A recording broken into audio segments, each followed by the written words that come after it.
Well, hello, and welcome everybody to another awesome evening. It's Christmas time, holiday season's here, and so lots going on. I'm sure with you guys, definitely a lot going on with me and my family, but we are hot on the trail towards the holidays. So I want to take this evening to kind of recap. We're in the middle of the holiday season, so I've kind of done some preparation for how to buy in the holidays. Well, now we're going to step into the January, February, into the springtime market. And I want to make sure you're prepared for a few things that I think are going to happen.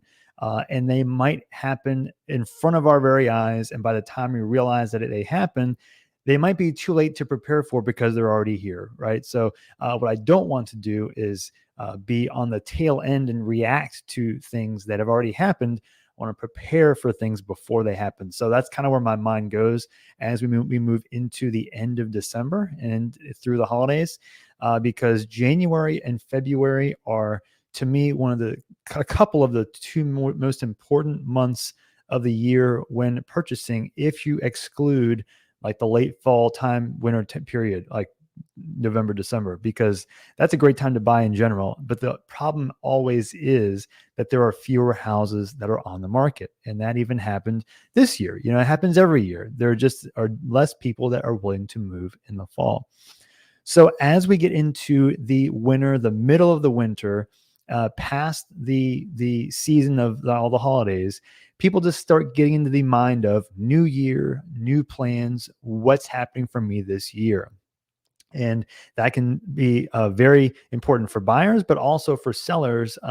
And as we get further into the springtime, there will be more people selling, but also more people buying. And so what we're trying to do from a buying perspective, if you're moving to the area, the important thing now to do is, if you're coming here, to make sure that you can plan for what this inevitable increase in activity is going to look like, and try to find the spot, find the location, the house that is perfect for you as early in the next few months as realistically possible, if possible, because what you do is, when you find that house, if you find it earlier, there's a much higher chance that you will find it for a much better price. Why? Because there are less people looking in the January, February time period compared to March, April, May, especially April and May, and even into June, because as we get into purchasing in a general seasonal calendar, a lot of times people will move factoring in the school year. And so, on a side note, if you want to say, like, mention where you're watching from, I'm very curious. If you're from anywhere in the US, if you're watching from a different country, different time zone, let me know. I'd love to hear where you're watching from. If you're planning to move to the area, if you're just loving the information about the Virginia Beach, Williamsburg whole market, whatever it is, just let me know. I'm very interested to hear what you're doing, how you're doing, where you are, and all that kind of stuff. So feel free to comment below. If you have any questions, let me know, and I'll answer them in the comments or in the chat here. But feel free to post any comments that you have or questions as we go. But point being here is that I want to make sure you are prepared and have the understanding necessary to be most optimally, I guess I'd say, fine-tuned for this market. Because when you find the house that you like, you have, maybe one chance, two chances, three chances that, those perfect houses that come up. And I want to make sure you're ready. So I want to show you also some what I think might be coming along and down the pike when it comes to interest rates, because, I know some people might not be as, into the numbers and the data. It's not as exciting. It's not as exciting in a lot of ways. I like numbers, but not everybody does. But I think the numbers can help tell a story and help prepare you also for finding that perfect house, and also getting it for the amount that you feel comfortable with, right? So we've got some interest rate changes. I think that, as we've gone into the end of this year, I've kind of firmed up my beliefs on what I think is going to happen. And I think based on those things I think will happen, if those things do happen, I think that there will be some effects with house prices that will be a byproduct of those things I think will happen. So I'm going to show you first a website there's a lot of different news stories you could look into here that will probably tell a similar story that what I'm looking at here. But I want to show you one I think is very helpful, and that is here. It is Housing Wire. Do you see this screen? And if you do, this is talking about the housing market and what a lot of economists think are going to happen in 2024. And the main thing to check here is that what people think interest rates might end up with or at as we go through the several quarters of 2024. And you can see here talking about interest rates. This was expectations from varieties of experts. Now, you can have different interpretations of what you would consider an expert, but point being is that there is a general consensus that over the next few months, there will be a general drop in interest rates. And right now, I'm seeing people that are getting interest rates in the 7.5%, 7.25% range. We're down from the top when we were talking like in the 8s-ish. It was getting up there, and it seems like we may have hit a top there, at least for the time being. And so you're seeing a projection of potential drops into the first, second, third, and fourth quarter in 2024, down into potentially could be in the low to mid 6s range. So why does that matter? Well, that matters because the difference between a 7.5% interest rate and a 6.5% interest rate, I'll show you. Well, how do I do this? Go back here. Go back here. Let's switch this, stop that. And you're going to watch me fiddle around with my screen here. And where is it? There we go. I'm going to show you the mortgage calculator. And you'll see here is 6.25% interest rate for a $500,000 house with 5% down. What does that look like? With insurance and taxes, that's generally speaking about $34 a month. If you're doing $500,000, 5% down and 6.25% interest rate. That's not where we're at now. But if you put it where we're at, generally speaking now, and again, talk to your lender to see like for sure where you might be in the range of the rates. But generally speaking, 7.25%, that's about $300 a month for 1% change in interest. And so what does that mean? Well, if you find a house that's $500,000 and people are looking for that, let's switch back. And people are looking for a house at an 8% interest rate or a 7.5% interest rate. At 7.5% interest, they're paying $300 more than if they see the same house with a 6.5% interest rate. And what does that mean? It means more buying power. And as a general rule of thumb, you've got about for every $100,000 of purchasing power, it's about $800 a month for the range interest rates we're talking about right now, like 7.5-ish. These are just general numbers. But my point here is to say that $800 a month for $100,000 of mortgage. If you look at that number, those two numbers, and then you say, well, if I'm dropping my payment $300, how much sales price can I now afford more than I did before?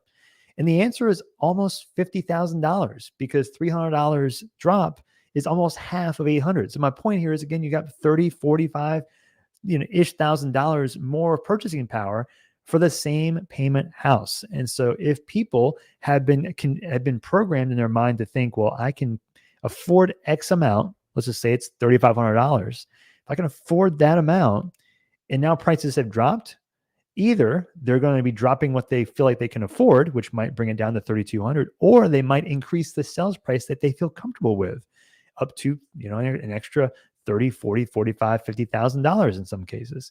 So that's important because what it does is if you find that, say you've got a house that is $500,000, well, maybe before you may have had 4 or 5 people competing for the same house, or maybe even 1 or 2 or whatever, right?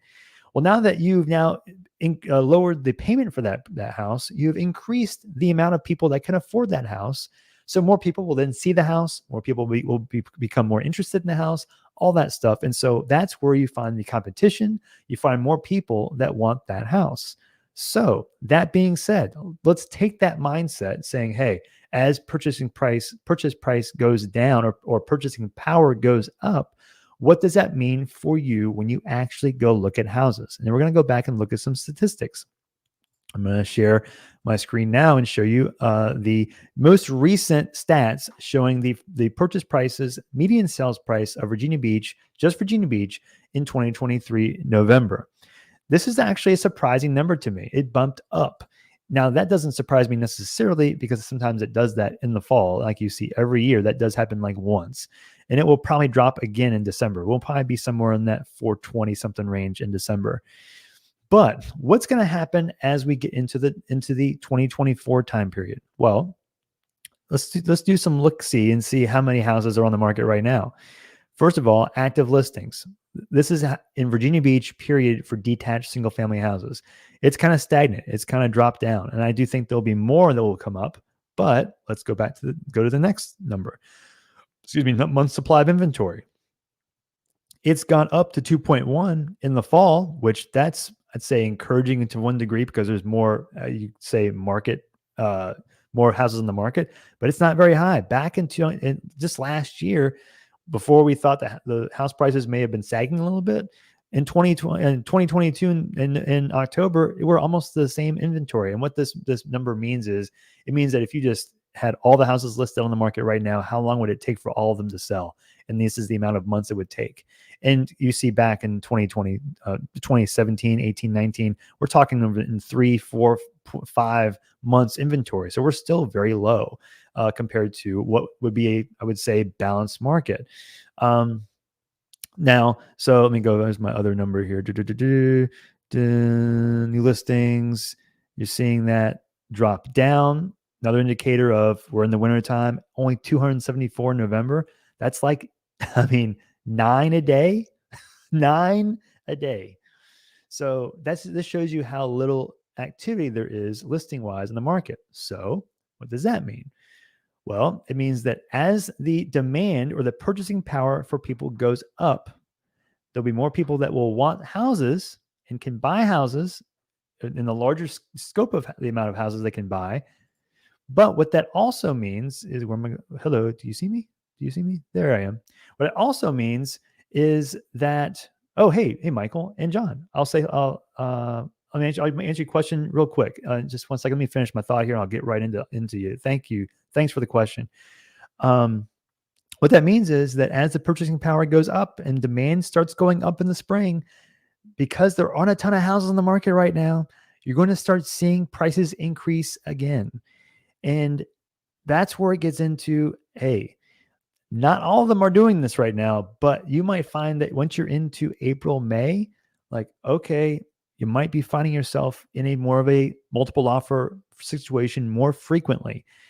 Because those interest rates, I think, will most likely, if I'm going to guess, they'll probably be going down, and will increase that purchasing power. So I'm saying this to say that as we get into the new year, 2024, early 2024, there will start becoming more houses on the market. It doesn't really bump up a lot until we get into the spring for sure, but you'll start seeing some, and especially after the holidays. So as you start seeing more increase, like, just again, it doesn't have to be that much. What you're doing is you're trying to be very specific as far as knowing that it is now could be the time for me to find the right house before the demand goes up a lot. And if I'm keeping my house for a long time, I'm okay buying the house maybe at a higher rate right now, but I'm going to keep it and then refinance it later. And I understand that you're still, it's not a guarantee that rates are going to drop. They might not. But that's the play here, is expecting demand to go up, and there's pretty good chance, I think, that rates, will start trending down. It happens almost all the time also in an election year from my experience. And here we are going into an election year. So I think that might also be a factor as well. So I'm thinking January, February, if you can be ready for the right house to come up then, and then just jump on it then, so that you might save yourself, 10, 15, 20,000 or whatever thousand or percent, couple percent off before you start seeing more people get in the market as you get into the springtime. So that's the general mindset I have here. John, hi from Minneapolis. Hey, John, nice to see you. I guess that's 2-hour difference. Anyway, nice to see you. I hope all is well. And are you moving to the area? If so, that's exciting. Michael Bracero, did I pronounce that right? Hi, Sam. Stationed at Patuxent River, Maryland, moving to Virginia, June 2024. Active duty. Great. Any advice on Grassfield area in Chesapeake? Yeah, love it. When should I jump into the market if a home needed by June? Great question. Okay.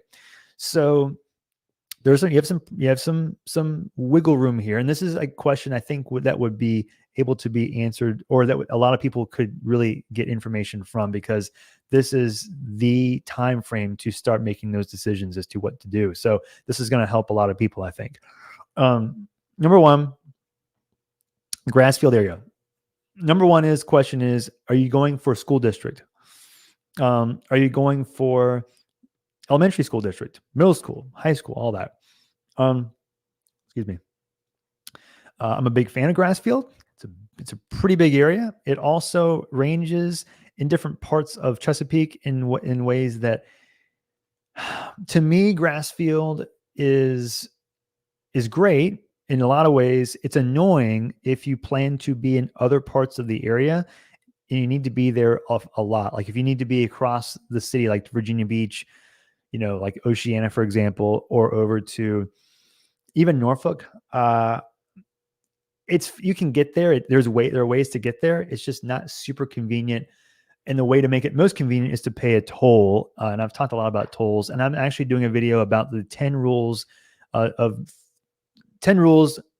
for moving to Virginia Beach, to moving to Chesapeake in 2024. I include that in there, talking about tolls. So they're sneaky. A couple of them are kind of get in there, but they really help as far as commuting, getting places quicker. It's just that you have to pay a bit more for it. So that's one thing about if you're on the western side of Grassfield, and I say western side, if you're looking on the map, I guess the left side. I'm realizing that there are different ways to see directions. So forgive me if I'm not explaining it correctly, but if you're looking at the map on the left side of Grassfield, that area there is the closest to that toll. It's the closest also to the rest of Hampton Roads, if you will.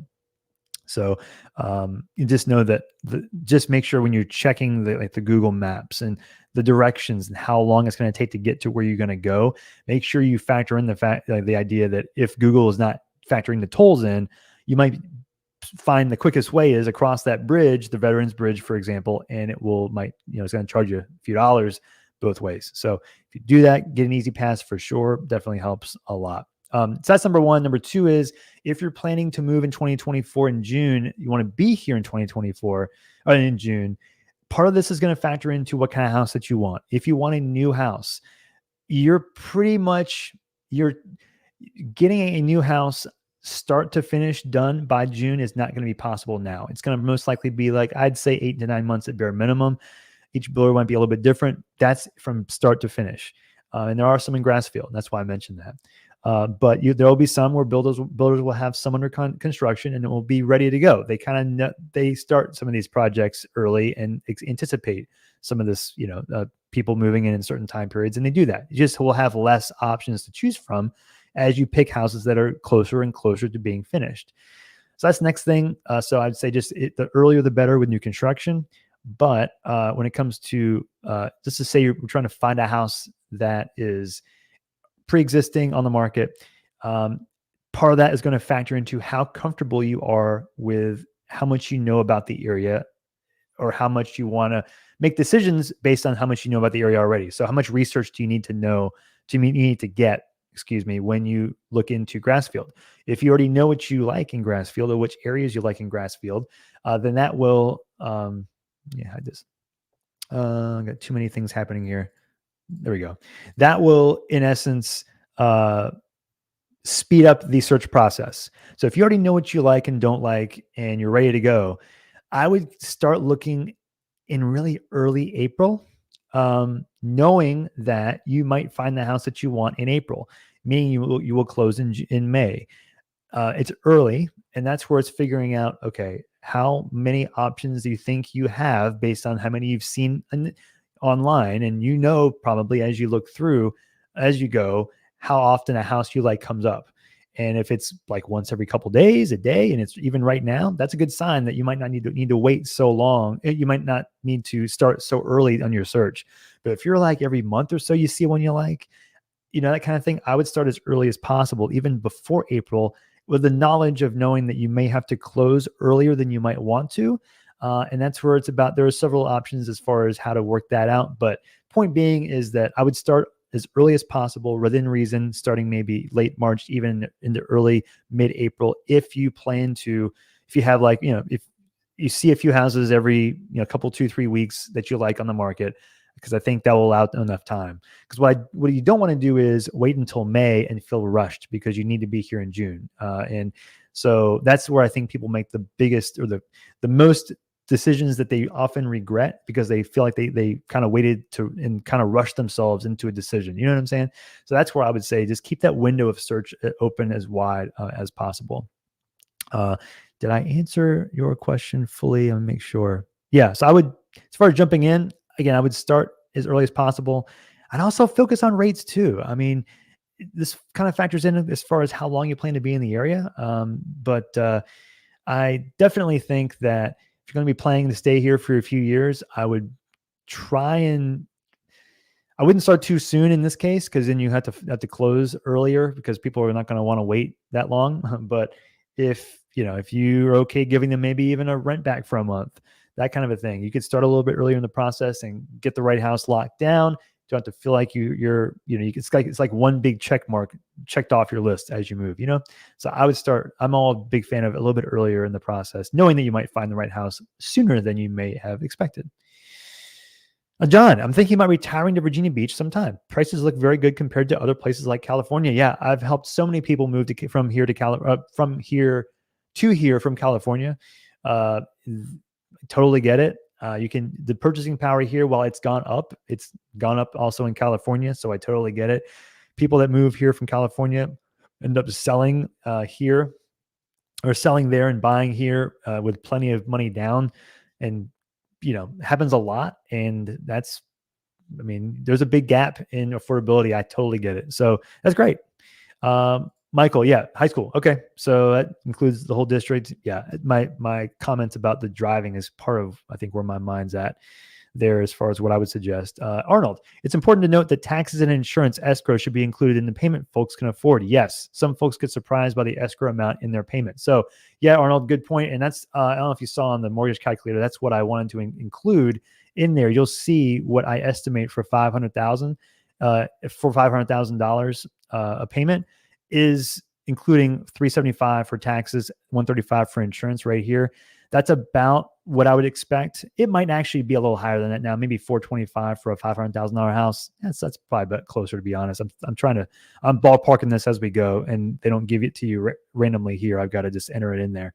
But yeah, tax and insurance, that's why really the $300 I was talking about, that difference between interest rates, you'll see the difference is really in the principal and interest. So 6.25, look at that number, 3240.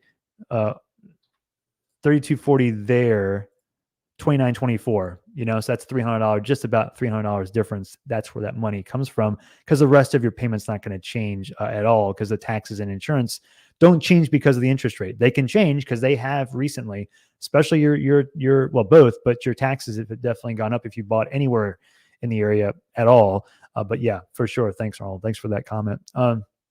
Hi, Sam. BF. Hey, BF. Live in the Houston, Texas area. Thinking about retiring to Williamsburg. Great.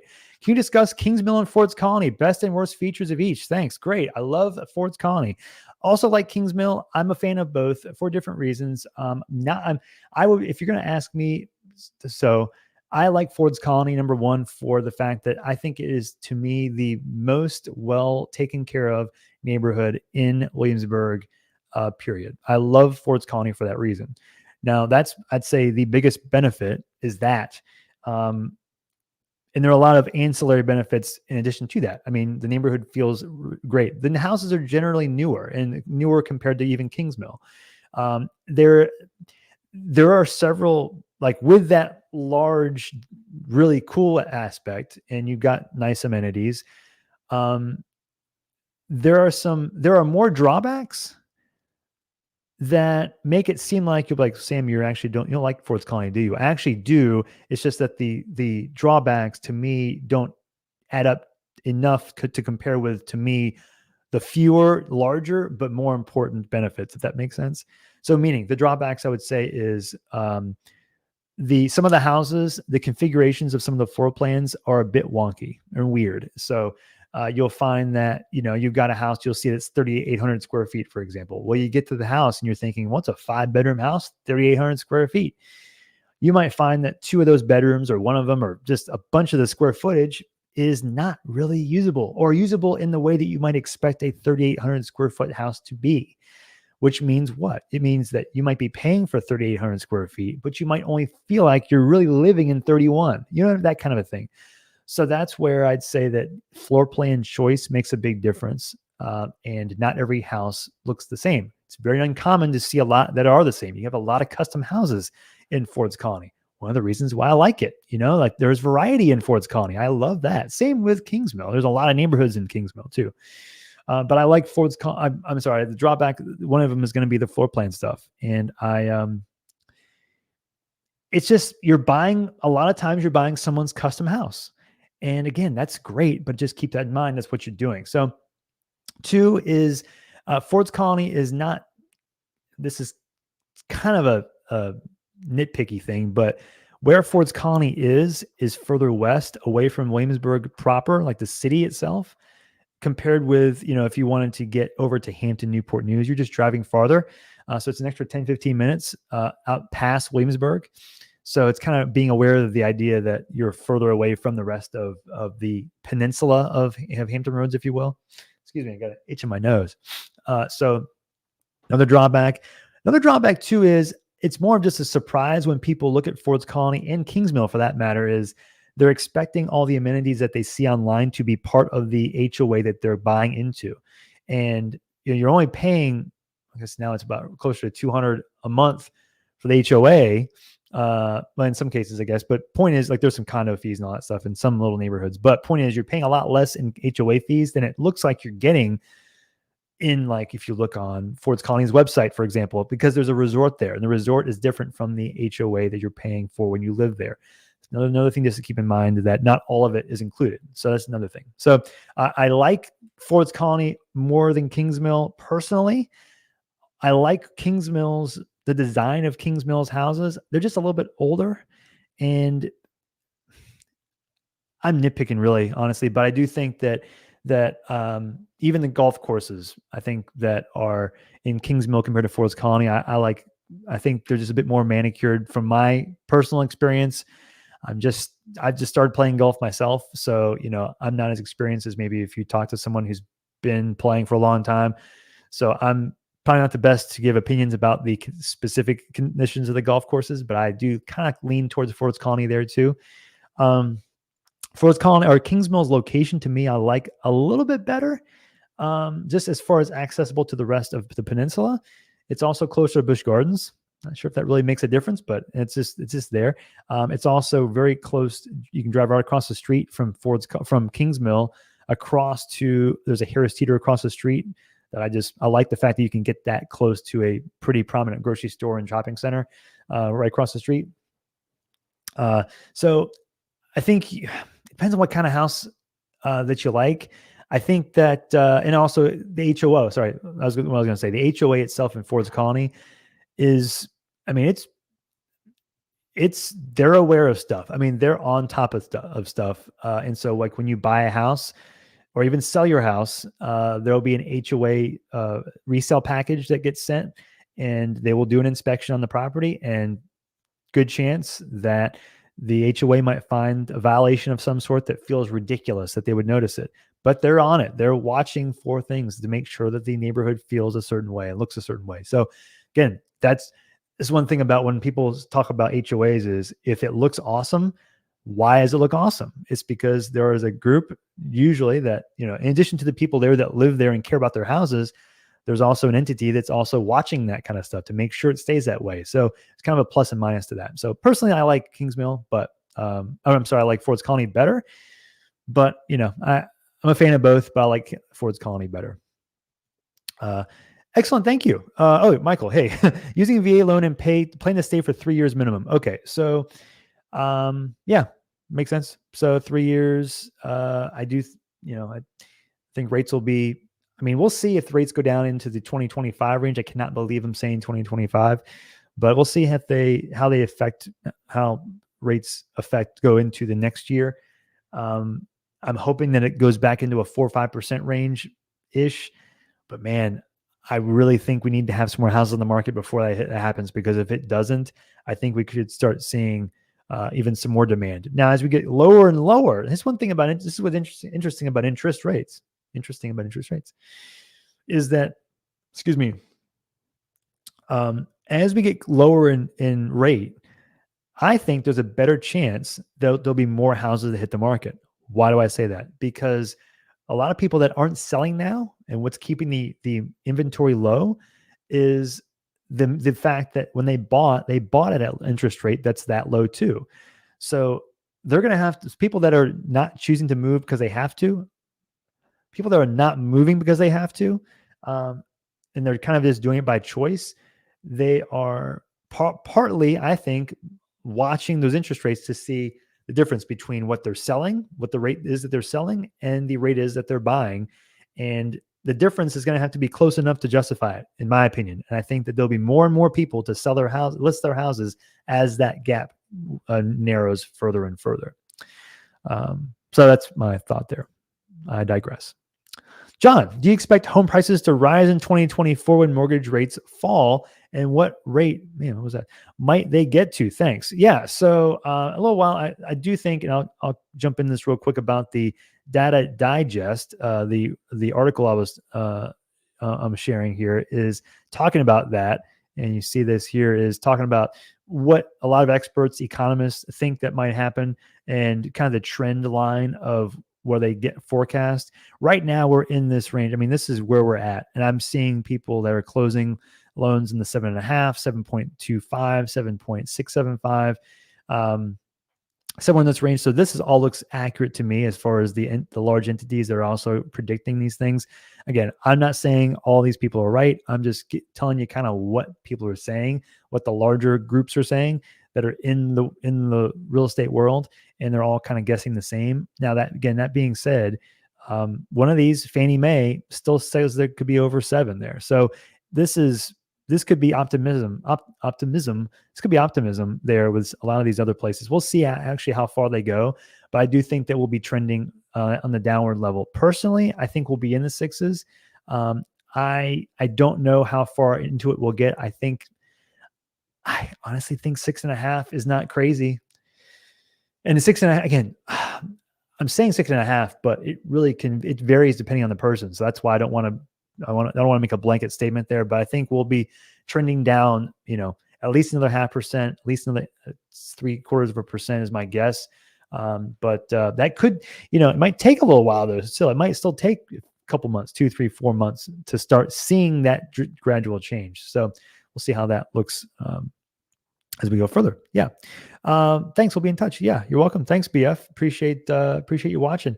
If you have any more questions, guys, let me know. I just, so to piggyback on what John was saying about prices, I would say one thing I want to mention this too is, as we're talking, is if you do have to buy in April, May, whatever, the conversation, like the narrative, if you will, of how the house prices have started to sag right now has probably been because of the season, less people buying. But as demand increases, if the rates do go down and you start seeing more multiple offers, what happens? You have to start thinking not in the same exact way as you may have if you bought in 2021, like having conversations in ways like, hey, guys, I'm sorry, but there are 12 offers on this house. Here's what you need to do to get the house. This is an uncomfortable conversation I have to have with you, but this is the truth, and people had to go 10, 20, 30, 40, 50. I saw it over 100,000, well over that in some cases, over asking price. What you have to find yourself doing is a lot of times guaranteeing over appraisal. And that is still happening with those multiple offer situations. So be ready for that. I think people in their mind often, and this is me included, you get used to what a market looks like or what a scenario feels like. And when it changes, it's harder for the brain or even the heart to respond to the new normal again. The new normal could be multiple offers in April again because there aren't many houses on the market, right? So with multiple offers is going to become those same types of things that the 2021 market had to deal with, 2022, which is over asking price, multiple offers, guaranteed over appraisal price, a lot of other things too, a lot of other things. But I would say having some money set aside for an appraisal guarantee is going to be very, very important.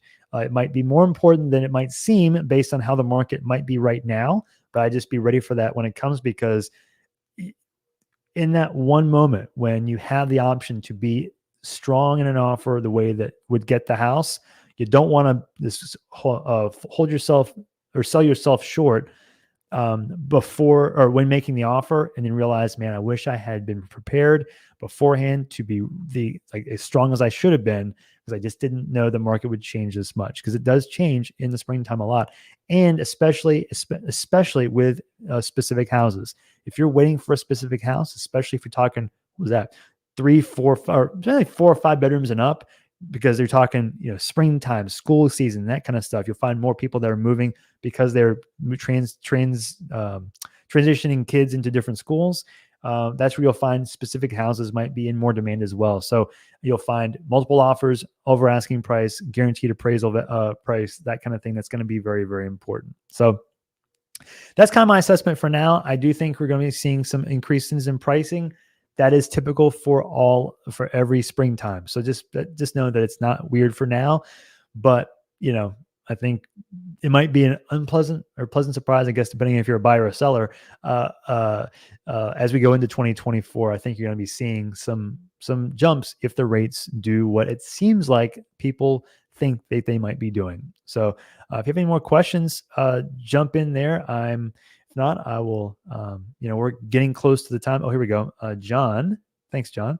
You have any opinion on HOA versus non-HOA neighborhoods in Virginia Beach? Is one generally better than the other? Great question. Personally, I don't have, so I have lived in both. I lived in a condo neighborhood. I've lived in a no HOA neighborhood. I've lived in, I guess, in an HOA neighborhood as well. I'm a fan of either no or a little HOA. Personal preference, I'm not a big HOA fan. It's not because I don't like, they're not good idea. It's just personal preference. I think I don't like it because I like the randomness that non-HOA neighborhoods have. And you can have some neighborhoods that shouldn't have an HOA. I mean, they kind of need some help over here. But there are some, like, I love the neighborhoods that are just like real, like older, more established neighborhoods that just back in the 50s, 60s, and 70s and 80s, a lot of these didn't have HOAs, especially in the 60s. And so because of that, you find that the ones that had the most mature trees, the most foliage, the most kind of rambling streets, those neighborhoods don't usually have those HOAs. So me personally, I like those more character-laden types of neighborhoods. And so that's why I don't like the neighborhoods that have HOAs as much in general. But that being said, why is my screen flashing? Sorry, guys. I'm not sure what's going on. Maybe am I banging on the table unexpectedly? Okay. Anyway, well, so it depends too. So when I see HOAs, I'm also looking at the price. What am I getting for it? And case in point, classic example of this is there are a couple of neighborhoods in Virginia Beach that have HOAs and condos. They're both. One's called Lexington in Virginia Beach. One is also Asheville Park, which I like a lot. But these two have cable packages built into their association fees that you can't. It's in there. It's a contract that you have to abide by, and so part of the HOA is going to. Oh, is this? All right, you're watching me do a little tech support here with myself. Okay, there we go. So the question is, do you want to pay the HOA cost for something you don't really think you'll get any benefit from? And that happens a lot. Because I also think that sometimes HOAs are perfectly fine, because if you know what you're paying for, it's fine. If you like what you're paying for, you might get a security system and you might feel like that's a good idea, or a workout room. Or that kind of stuff. And so it's not a problem. It's just, what are you paying for, and what is it benefiting you? Is it worth it to pay for those things? Again, for me personally, I like the no HOA, generally speaking, idea better. But again, it's probably because of the neighborhoods that I like. But yeah, I don't really find that the HOA itself is enough of a difference to change the demand of the neighborhood. Usually, other variables play more of a factor, but in the very specific situations, like for example, the like Lexington, that neighborhood, that townhouse neighborhood or condo neighborhood that has the cable package.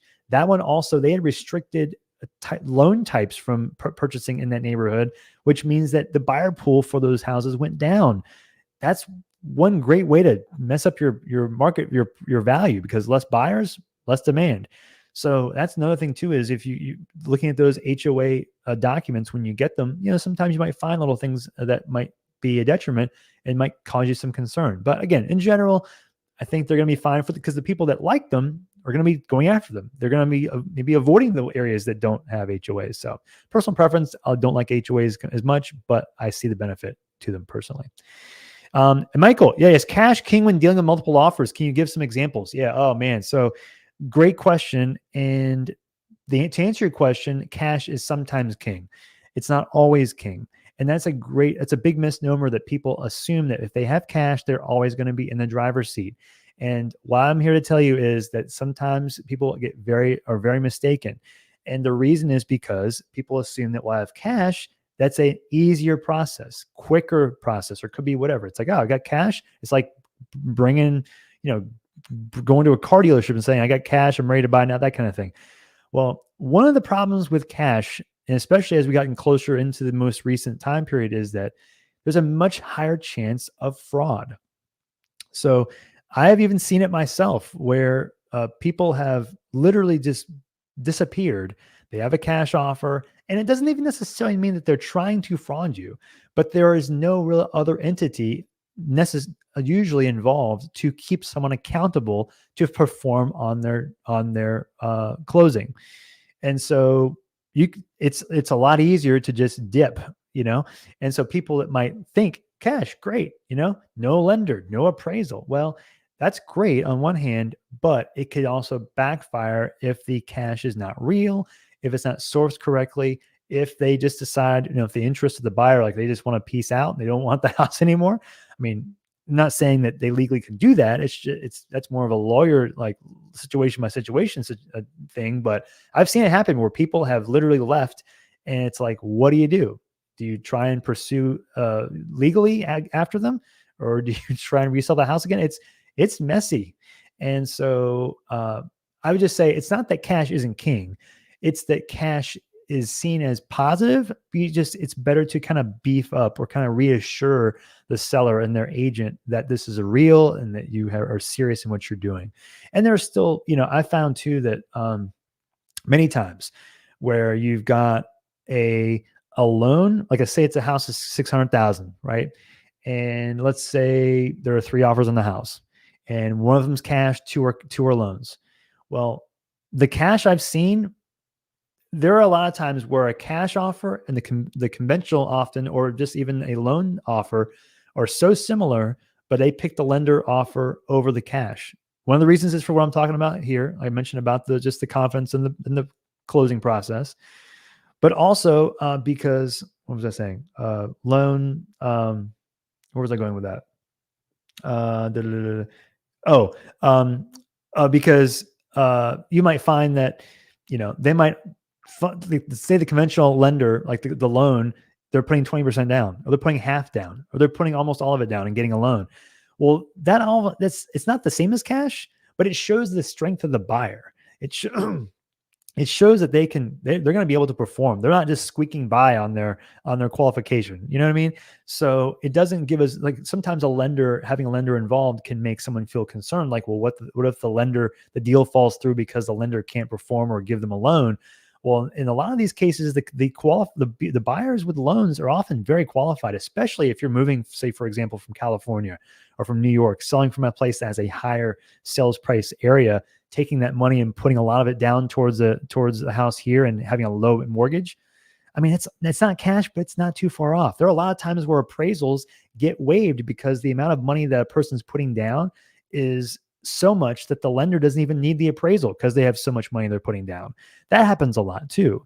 So I'm not sure if these are specific examples that can help, but my point here is that there are instances in scenarios with cash and loan type competing against each other where the difference is very, very small, if not sometimes any at all. And so what I think cash buyers often struggle with is thinking, well, why am I being aggressive on the price when I have cash to offset the need to pay more for the house?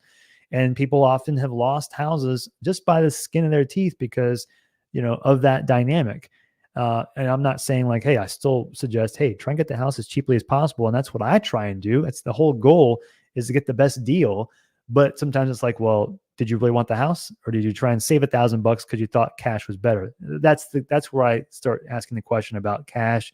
Is it, are you trying to kind of use too much leverage, more leverage than you think you have with cash, and then you miss out in the long run. So I'd say if you have cash, just keep that in mind that it's positive. It kind of puts a positive thought into the buyer and the seller and the agent's head, but it usually has to be kind of reassured with other ancillary variables like proof of funds, like the agent knowing your situation and being able to explain it well. Sometimes I've even gone to the scenario where I've gotten the banker on the phone, gone through several hoops, gone through different bankers to make sure that a person has talked to the buyer and has a relationship with them, so that they can then convey that to the listing agent to make sure that listing agent can then convey the confidence that the buyer's real. Because they'll say, well, is this person even real? Like it's that kind of those little details that they're really helpful to have at your disposal, ready to go. So it shores up that cash dynamic that is really helpful. There's more to it than just that, if that makes sense. So, and it's going to be a lot as we go into the January, February, March time period. A lot of those things will happen as people do sell their houses in different parts of the area. There'll be more money to put down from different parts of the area to do what we're talking about there: a high down payment for low loan, or cash and cash purchases. So, that's that. So we're at about the 47-minute mark. You have any more questions, please let me know. I've got some people watching here. Thanks to everybody for watching. I really appreciate it. I love talking with you guys. And if you have questions, I love to answer them. And hope you're enjoying this hump day. This is like the hump month day, right in the middle of the month almost. So just hope you enjoy your holiday season. And if you're looking for houses between now and the end of the year, be vigilant, be looking. You never know. It's usually the amount of houses that hit the market in the end of December start trailing off, but you never know. And if they hit the market during that time, you can jump on it real quick. Not everybody wants to look at a house during the time that most people aren't. They're like, hey, I don't want to look at houses in the holiday season. I get it. So if you can jump on it, great. Anybody else have questions? Please let me know here.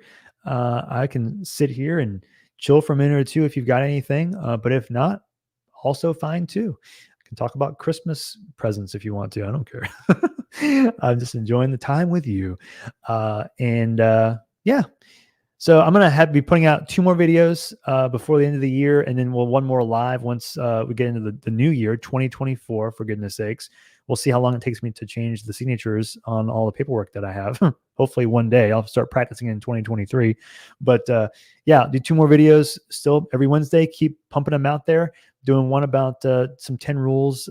Try to do a 10 rules series about moving to different parts of the area, how to prepare for moving to different parts of the area, and also some other stuff about just being prepared for different costs associated with buying houses in the area. I think that gets overlooked. And when people buy houses here, they think, okay, I'm paying $500 for a house, but what else are you actually paying for? What other things do you might find that are more costly that you didn't expect that would come up, that might have made you maybe kind of think, I probably should have maybe bought in a different neighborhood, because the cost of buying a house that I liked, that I wanted here, may have actually been more than I probably should have spent, because there's a lot of other variables, other costs that are involved in just that and purchase beyond just the purchase itself, if you will. So we'll do a video about that as well. So we're at the 50-minute mark. It's exciting. So have any questions right now, just throw them down real quick. And if not, I'll start wrapping it up, and I hope you guys have a great Christmas. And please be watching. I love talking to you guys, and I love putting these videos out for you. And hope you can, please comment below if you have questions. If you want to reach out to me, I've got there's my phone number, and my See that there? I'll put that there. It'll be in all the descriptions of my videos.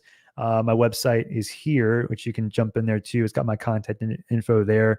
And also my email address. It's a lot of my name all over the place, really. So sam@samsansalon.com. You can email me there, and call, text here, there, and all of those ways you can do that. And I'll answer as quick as I can. I'll be out of town for a while during the holiday season, but I've got people that'll be helping me here to jump on things quickly here as well. Or if you have questions while you're trying to figure out what to do for 2024, please let me know too, and we can work on all that. So anyway, and I can also comments. Switch over. Yep. Thanks, John. I appreciate that. So yeah, like I said, I'll be out of town for a while during the holiday season. I want to make sure if you have any questions, people to be able to answer them quickly here, but also too, I want to make sure you can be prepared for the coming season. And so I'll, just drop an email, drop a comment, text, whatever. Uncle Snizzle, hey, Uncle Snizzle. No questions, but I will once I contact you in a few weeks to start looking at houses at Virginia Beach. Great. You're very welcome. Thanks, James, from Hartford. Awesome. Connecticut. New Haven, Connecticut pizza, I've heard, is some of the best in the country, and I've never been there to try it. I may have been there once driving through and had no idea that pizza in New Haven was so good. So I'm going to have to go back just for the pizza, I guess. But anyway, yeah, that's it. So if you have any more questions, let me know here, or drop a comment, or I will see you on the next video, which will be posted next Wednesday. Have a great holiday season.